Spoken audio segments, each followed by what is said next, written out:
Ով ասում գետային։ Yes. Իսկ ով ասում ծովային։ Yes. Էս։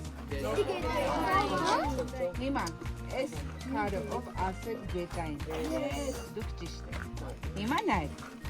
Ջուրը երեխեք ջան, շատ հզոր է, շատ։ Ունի նաև հզոր շարժիչ ուժ։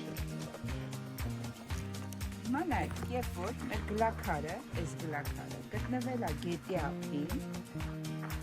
գետը մի հոսքով է, չէ՞ գնում երեխեք ջան։ Մի ուղղությամբ։